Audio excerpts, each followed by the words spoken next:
კახაბერ ძანძავამ თქვა, რომ არასოდეს ლევან ჯანგველაძის მხრიდან არ მოусმენია, რომ ან მტრობა, ან გადაკვეთა ჰქონდა, ან გიორგი მიქაძესთან, ან დავით მიქაძესთან. ეს იყო ძალიან მნიშვნელოვანი, რაც მან დღევანდელ პროცესზე დაგვიდასტურა. დაცვის მხარე ძალიან ელოდებოდა კახაძანძავას პროცესზე მოყვანას, იქიდან გამომდინარე პირველ რიგში, რომ ეს ადამიანი უშუალოდ იყო მკვლელობის შემსწრე, ეს ერთი და მეორე მასთან 2025 წლის თებერვლის თვეში საკმაოდ ხანგრძლივი კომუნიკაცია ჰქონდა ლევან ჯანგველაძეს. ისინი რამდენიმე დღით ერთად იყვნენ გოდერძის უღელტეხილზე დასასვენებლად წასულები. შესაბამისად კითხვები ჰქონდა თებერვლის თვეში, ჰქონდა თუ არა ლევან ჯანგველაძეს რაიმე მისთვის ნათქვამი, იმასთან დაკავშირებით მაგალითად, რომ ვინმე ემუქრებოდა, ვინმესგან გრძნობდა საფრთხეს. გარდა ამისა, კახაძანძავას ჩავეძიეთ იმ ნაწილშიც, რომ თქვათ არ უთქვამს პირდაპირ, რომ მას რაღაც საფრთხე ემუქრებოდა, მაგრამ ხომ არ იყო მისი ცხოვრების წესი შეცვლილი, იქცეოდა თუ არა ისე როგორც სხვა დროს იქცეოდა ხოლმე.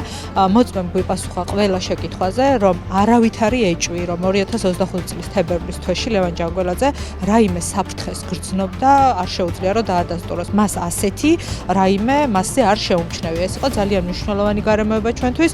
იქიდან გამომდინარე, რომ ბრალდების მხარე გვიმტკიცებს, რომ 2025 წლის თებერვალში მიმდინარეობდა ორგანიზება აქტიურად ლევან ჯანგველაძის განზრახ მკვლელობისა, რაშიც თითქოს და ჩართული იყვნენ ჩემი დაცვის ქვეშ მყოფები. ასევე ტელეფონის ფაქტი. მას არ ახსოვს ზოგადად ტელეფონი, რატომ არ ქონდა პოლიციის შენობაში, რაზეც თქვენ მიუთითეთ, ასევე რაც არის მინიშნებული ამოღებული ანძებიდან, ხოლო შემდეგ არ ახსოვს როგორ მიცეთ. ტელეფონის მონაკვეთი წინა პროცესზე მოგეხსენებათ, რომ გამომძიებელმა თქვა, რომ მასთან არ ქონდა ტელეფონი, რის გამოც ტელეფონის ამოღება ვერ მოახერხა, თუმცა დღევანდელ პროცესზე კახაძანძავამ თქვა, რომ მას ტელეფონი არსად არ დაუკარგავს, მკვლელობის დროს თან ჰქონდა, თუმცა მას შემდეგ რაც პოლიციის დაწესებულებაში გადაიყვანეს, რაღაც პერიოდის მერე მოიძია და აღმოჩნდა, რომ ეს ტელეფონი მასთან არ იყო და გარკვეული პერიოდის შემდეგ მისცეს.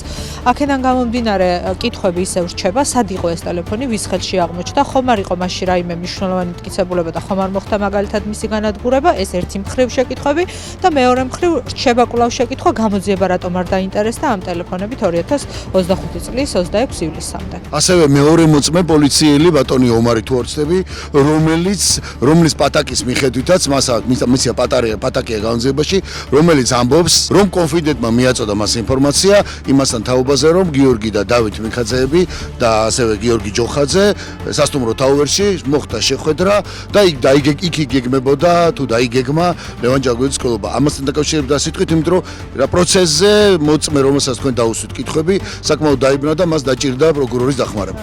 მოწმემ რიგ შეკითხვებზე პასუხები ვერ გაგვცა, მას შორის ისეთ შეკითხვებზე ვერ გაგვცა პასუხები, რაც დაკავშირებული იყო მის ყოველდღიურ საქმიანობასთან და ზოგადად დასმულ იქნა მისი პროფესიონალიზმის შემოწმების მიზნით.